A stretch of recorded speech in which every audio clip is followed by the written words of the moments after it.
The story I'm about to tell takes place in 1953. And obviously, I couldn't be around in 1953. So this story comes straight from research, not from personal experience. In 1953, in Indiana, there was a law that stated people cannot go outside or be in public areas within 4 hours of consuming garlic. The law was put into place to make sure that people didn't inconvenience the public by eating garlic and then watching movies, or eating garlic and then, riding in a taxi cab or a train or a trolley or whatever. Then after an election, when new politicians came into power, the law was revoked or repealed.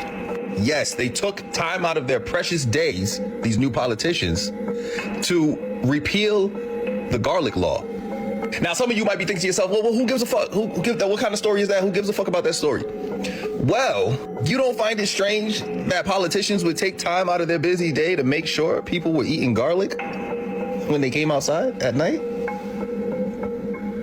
So I don't know if you've seen me explain this already, but the whole garlic keeping vampires away is a lie. That's a lie. That's meant to make humans feel safe. Now, this new politician came in around the 1960s, and he took time out of his day to make sure people were eating their garlic. Now, I'm not saying any of those politicians were vampires, because if I knew, I wouldn't out a vampire. But if you just put two and two together, you might end up with four. And if you don't believe me, look this shit up. Look this shit up. It was a law to not eat garlic 4 hours before you came out. And then in 1960s, it was repealed. Y'all think I'm lying?